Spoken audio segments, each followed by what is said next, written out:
Labadiena, mėly televizijos žiūrovai. Artėja žiemos šventės. Žiema pas mus dažnai būna su gausiu sniegu, pūgomis. O kaip malonu būti tokiam mielam gėlių kampelyje, kur žydi orchidėjos, kur žaliuoja įvairiausi tropikiniai augalai. Tropikuose vasara dabar juk. O tenai man teko keliauti džiunglėse. Eini miško takeliu ir matai, kažkur tai ant medžio auga orchidėja. Auga orchidėja. Negali patikėti, ant šakos, ant plikutėlės šakos auga kažkokia nuostabi orchidėja. Ne šita, kuri mano kaiminystėje. Šita mėgsta augti kažkur tai Indijos, Birmos, Tailando kalnuose, kažkur tai uolos plyšuose. Bet ant medžių šakos kabo orchidėja, šaknys nukabosios žemyn, atrodo, kaip ji ten gali augti, kaip ji gali ten žydėti, kada ten tos žemės nėra visai. Žydi ir auga. Ir kas džiugu, kad jos neretai žydi ir čionai. Ir mano namuose jos taip pat žydi, auga, aišku, ne ant šakos, jos pasodintos mažame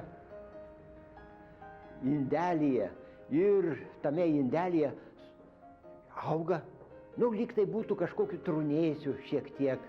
Tenai žemės nėra. O vietoj žemės kas? O vietoj žemės pušies žievės gabaliukai, kiminų saujelė ir buko lapų. Buko, ne kokio kito medžio, kadangi buko lapai ilgai netrešta. Vat štai sąlygos visai kitos. Ir sudarai orchidėjams sąlygas tokias, kad jos augtų ir žydėtų kaip savo tėvynėje. Ir kas įdomu, kad būtent jos pražysta kažkur tai žiemos vidury. Dabar, pūgų laikotarpyje, apie Kalėdas, trumpiausios dienos. Štai kodėl pražysta tos orchidėjos. Jos nepaprastai įdomios. O kodėl? Jūs pažiūrėkite, va štai, kad ir šitas žiedelis, va aplinkui balti vainiklapiai. Aišku, čia ne visai vainiklapiai, jie kitaip sudaryti. Juk čia vienskiltis augalas, vienskiltis lelijų giminaitis. Štai, ir didžiulė graži lūpa. Va štai ta lūpa yra visa orchidėjos puošmena. Ji ne veltui tokia spalvinga. Todėl, kad ji nurodo vabzdžiams, būkit malonus, lipkit per lūpą, lyskit gilyn, suraskit nektaro lašelį, o paskui pereikit į kitą žiedą. Bet štai kur įdomumas visas. Orchidėjų žiedadulkės yra sukoncentruotos tokias mažytėse ataugėlėse. Ir tos ataugėlės prilimpa vabzdžiui kažkur tai prie kaktos. Pereina tokia bitutė į kitą žiedą, nusineša tas polinijas arba tas gumulėlius žiedadulkių ir apdulkina kitus žiedus. Ir štai pradeda vystytis vaisiai. Vaisiai vystosi sėklos viduje, atrodo lyg pupelės, kažkur tai ankštis. O viduj pilna sėkliukių, pilnutėlė sėkliukių. Ir įsivaizduokit, milijonai mažyčių sėklyčių.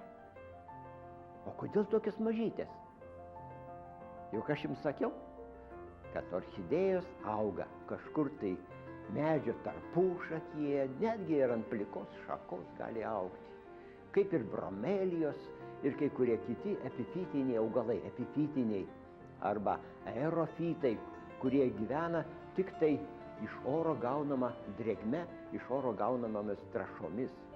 Štai, sėklos pažeriamos, vėjas išnešioja jas visur ir sudygsta kažkur tai, kitam tarpušakyje. Bet kas įdomu dar, kai kurios orchidėjos auga tik ant tam tikrų medžių.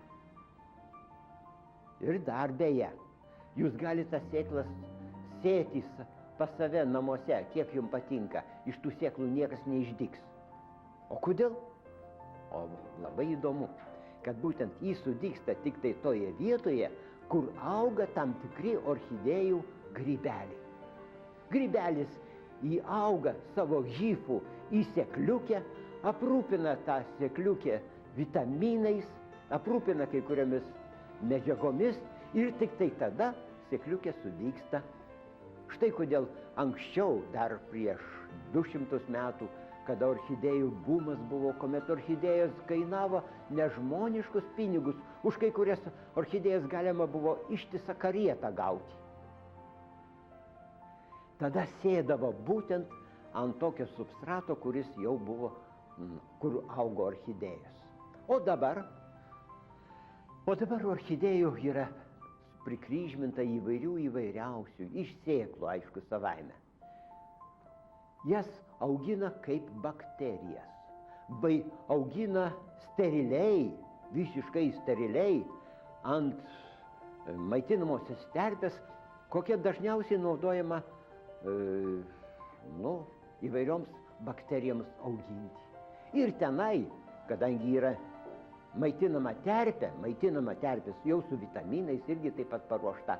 Ir tada tenai sėkliukė sudygsta ir visiškai kolboje, uždaroje kolboje, užkišta vata, kad oras praeitų, bet nepraeitų bakterijos. Ir dygsta, auga pašėlusiai ilgai.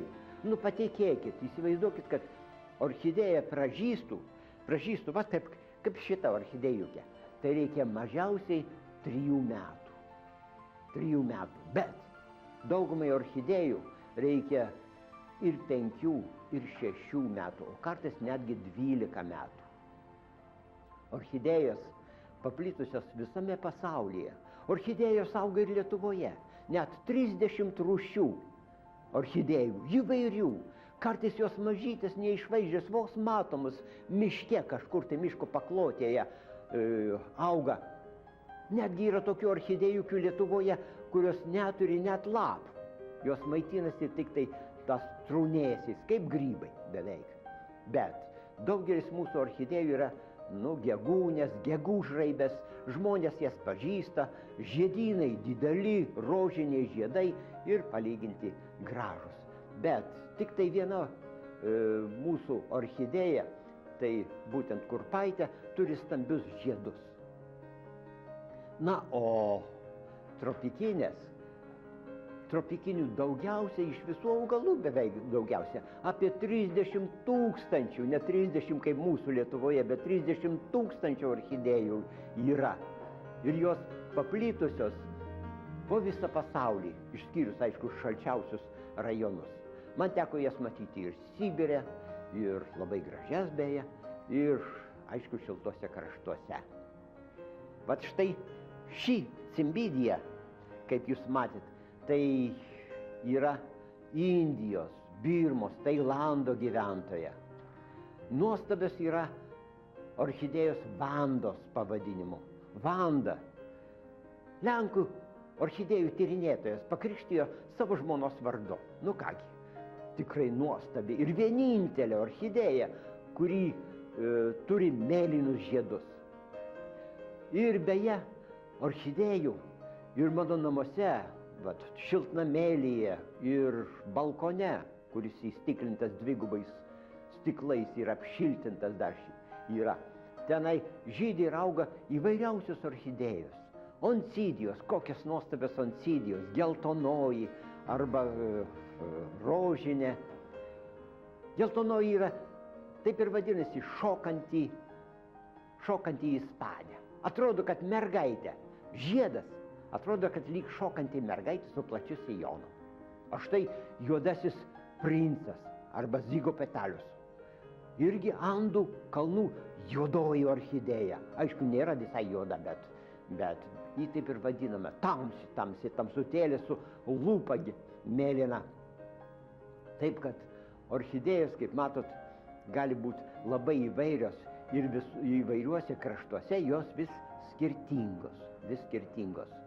Vienos ant uolų auga, o yra ir žemėje augančių orchidėjų. Man mieliausios yra Phalaenopsis orchidėjos. phalaenopsis, kurie žydi būtent per Kalėdas. Ir kiekvienais metais per Kalėdas galiu pasistatyti žydinčių orchidėjų puodelį ant kažkur ten stalo, ant šventinio stalo. Nuostabios, gražios, jos kilusios iš Indonezijos. Bet šiemet mano terariume pražydo nuostabiausia orchidėja, orchidėjų karalienė, katlėja. Katlėjos auga Pietų Amerikoje, tenai jų visa eilė rūšių yra. Ir kas dar įdomiau, kad jos sukryžmintos dažniausiai su kitomis rūšimis, su kitomis gentimis netgi, tarp gentiniai hibridai ir labai puošnus. Pas mane yra hibridas, pasakysiu paslaptį jums, tai yra geltonosios katlėjos sukryžmintos su lelijom. Lelijos raudona lūpa ir balti vainiklapiai. O mano orchidėjos geltoni vainiklapiai ir raudona lūpa. O turiu dar gražesnę, dar stambesnę. Tai būtent katlėja laukinę formą, kuri turi ne vieną žiedą, ne du, paprastai du, bet turi kartais ir išdygsta po vieną, po kitą strėliukės su žiedais. Mieli televizijos žiūrovai, orchidėjas galima auginti ir namuose, ir ne taip sunku. Tik tai sunkiausia sudaryti sąlygas, o būtent kokias. Joms reikalinga oro drėgmė. Beje, orchidėjos labai keistai sudarytos. Mes žinom, kad Lietuvoje mes turime šalčio ir šilumos periodą, žiemą, vasarą. Na, o tropikuose būna sausros ir lietų periodas.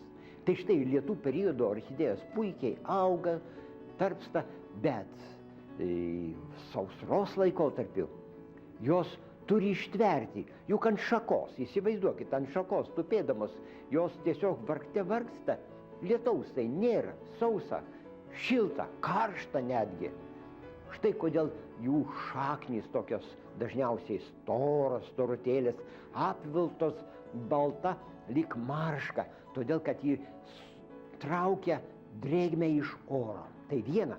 O antra, sausros laikotarpį sukaupia drėgmę tam tikrose stiebų sustorėjimuose, kaip žmonės vadina juos paprasčiausiai bulvėse. Vat štai tuose sustorėjimuose ir išsilaiko drėgmė visą sausros laikotarpyje. Nu, o baigiantis sausrai, tada pražysta, kaip tik prasideda lietų sezonas, tada jos pražysta nuostabiais žiedais.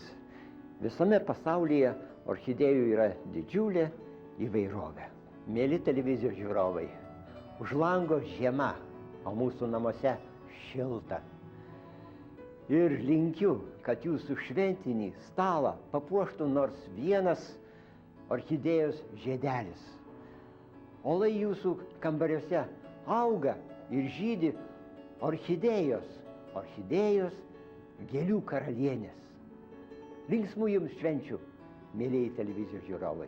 Iki pasimatymo.